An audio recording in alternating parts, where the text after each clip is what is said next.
Il est important d'avoir cette assurance dans notre cœur que Jésus-Christ est avant la création du monde.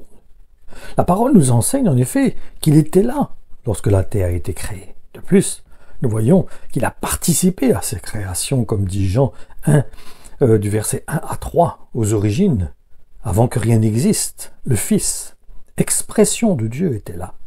Il était face à face avec Dieu, étant lui-même Dieu. De toute éternité, donc, il était là, face à face avec Dieu.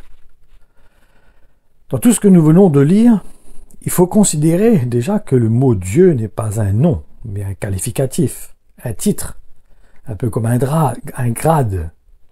Le but étant de faire une distinction entre le Créateur et les créatures. Ne négligeons pas non plus que le diable et les anges sont aussi les créatures de Dieu. Dieu, pour avoir ce titre, pour avoir cet honneur, d'avoir le titre de Dieu avec un grand D, il faut remplir certaines conditions. Il faut être l'Éternel, le Seigneur des Seigneurs, le Tout-Puissant, celui qui est, qui était, celui qui n'a pas de commencement ni fin, l'Alpha et l'Oméga. Donc il faut bien comprendre le sens du mot Dieu quand il est exprimé dans la parole de Dieu. Et nous voyons donc que ce mot est employé pour nous montrer qu'il est au-dessus de tout. Il est le maître des maîtres, le Dieu des dieux, le roi des rois, le Tout-Puissant, le Seigneur des seigneurs. Nous pouvons aussi constater que le Fils de Dieu a toujours été le lien entre l'homme et Dieu le Père. Du reste, il est indéniable qu'il est le Fils unique de Dieu. Comme nous l'explique la parabole sur le propriétaire de la vigne. Et voyons cela dans Luc, au chapitre 20, et du verset 9 à 18. Puis s'adressant au peuple, il leur raconta cette parabole. Un homme avait une vigne. Il la loua des vignerons et partit pour un temps assez long à l'étranger. Au moment convenu, il envoie un serviteur vers les vignerons pour se faire remettre sa part de sa récolte. Mais les vignerons le maltraitent et le renvoient à vide. Le maître leur envoie un autre serviteur. Celui-là aussi, il le renvoie à vide après l'avoir battu et accablé d'injures. Le maître essaie une troisième fois de leur envoyer un serviteur. Celui-là aussi se fait chasser après avoir été grièvement blessé.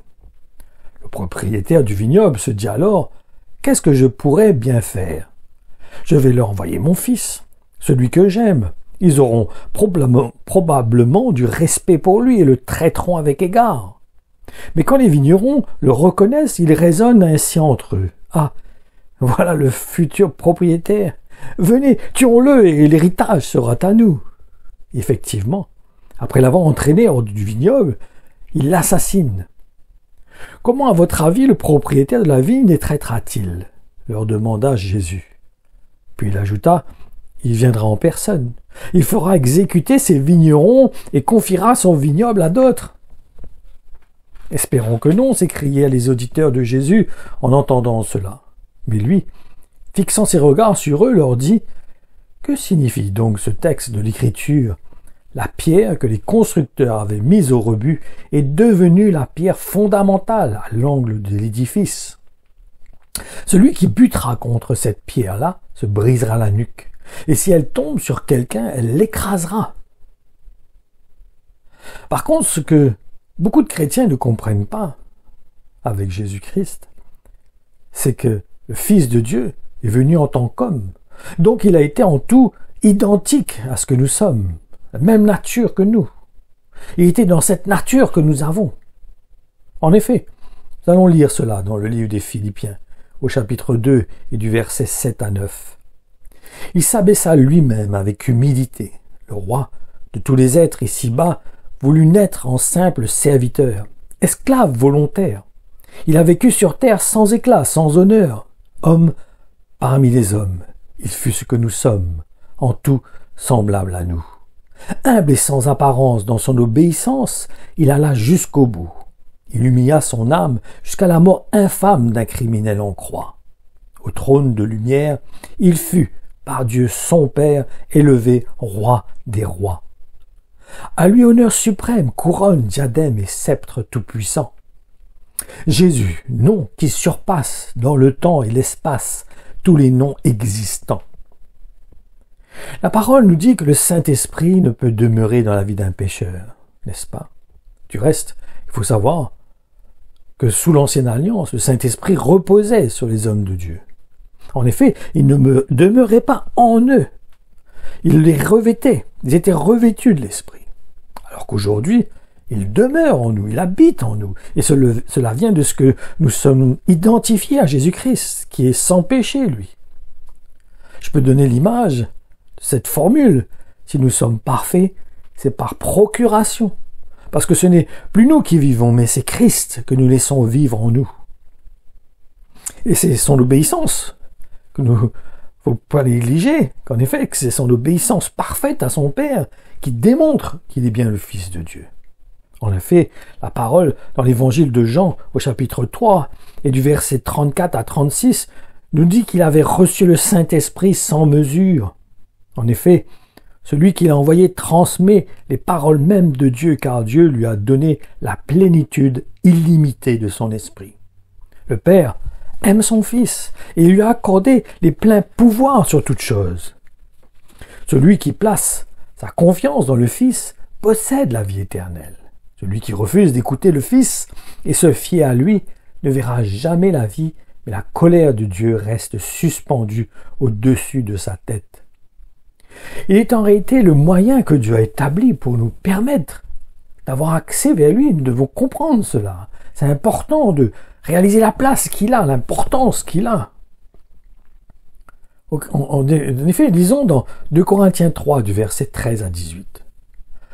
« Nous ne faisons pas comme Moïse qui couvrait son visage d'un voile pour empêcher les enfants de Dieu d'arrêter leur regard sur cet éclat passager et leur éviter ainsi d'en constater le caractère éphémère. Mais sur leur intelligence aussi un voile est tombé. Leur esprit obscur est devenu insensible, ils demeurent aveugles. Aujourd'hui encore, lorsqu'ils lisent l'Ancien Testament, leurs regards ne peuvent percer au-delà du voile, car c'est seulement dans l'union avec le Christ que le voile est levé. Ainsi, jusqu'à ce jour, toutes les fois que les Israélites lisent les écrits de Moïse, un voile recouvre leur compréhension. Mais comme le dit l'Écriture, lorsque Moïse se tournait vers le Seigneur, il ôtait le voile. Chaque fois qu'une personne se tourne vers Dieu, le voile tombe. Lorsqu'Israël se convertira, son bandeau lui sera enlevé. Le Seigneur, dont il est question, c'est l'Esprit. Car là où est l'Esprit du Seigneur, là règne la liberté. Or c'est sans voile, le visage découvert que nous tous, nous contemplons comme dans un miroir la gloire du Seigneur.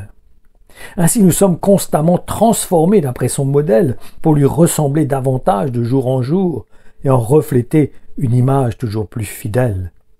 Sa gloire devient progressivement nôtre, ne saurait en être autrement, car celui qui agit en nous, c'est le Seigneur lui-même, par son esprit, en toute franchise. Comme nous venons de lire, Moïse a caché la gloire de Dieu qui se reflétait au travers de son visage. Et c'est parce qu'elle était passagère, alors que sous la Nouvelle Alliance, cette gloire demeure en nous. Et cela vient de ce que le Saint-Esprit vit en nous. Sans négliger que cela a été rendu possible parce que Jésus-Christ est devenu l'offrande volontaire et qu'il est devenu ainsi le sacrificateur, donc celui qui est notre avocat auprès du Père. Réalisons-nous ce privilège d'avoir le Fils de Dieu en tant qu'avocat pour intercéder en notre faveur, pour parler en notre faveur. Pouvons voir cela dans le livre aux Hébreux, au chapitre 10 et du verset 9 à 14. Puis il ajoute « Je viens moi-même pour faire ta volonté ». Il supprime donc les anciens sacrifices et les remplace par le sien. Jésus-Christ a fait la volonté de Dieu. Il s'est offert lui-même une fois pour toutes et c'est ainsi que nous sommes purifiés du péché. Tout prêtre se tient chaque jour debout pour accomplir son service. Il offre souvent les mêmes sacrifices qui ne peuvent cependant jamais enlever les péchés. Le Christ, par contre, a offert un seul sacrifice pour les péchés, et cela pour toujours. Puis il s'est assis à la droite de Dieu. Maintenant, c'est là qu'il attend que Dieu contraigne ses ennemis à lui servir de marchepied. Ainsi, par une seule offrande, il a rendu parfait pour toujours ce qu'il purifie du péché. Alléluia. Merci Seigneur. Ma conclusion, c'est que nous avons besoin de toujours confesser la personne de Jésus en tant que Christ, le Messie, qui est le Fils unique de Dieu, venu en chair. Que cela ne quitte jamais notre esprit, car le diable fera tout pour amoindrir la personne de Jésus-Christ, pour amoindrir ce qu'il est en tant que Fils de Dieu. Et qu'il a tout pouvoir, le Père lui a remis tout pouvoir, toute autorité. Et c'est Jésus-Christ, le Fils de Dieu, qui viendra chercher son Église. Donc, nous ne négligeons jamais l'importance, la place qu'a Jésus-Christ en tant que Fils de Dieu, venu en chair pour s'offrir pour nous. Ne négligeons jamais cela. Que cela soit dans notre cœur comme une encre qui est là, qui reste comme une fondation dans notre cœur. Que rien, que personne ne vient troubler cela dans notre cœur. Cela est vraiment vital pour chacun d'entre nous. Soyez bénis, que sa parole encore produise en vous cette foi, cette assurance que Jésus le Christ, le ressuscité, et que s'il est ressuscité, nous ressusciterons aussi avec lui. Soyez bénis.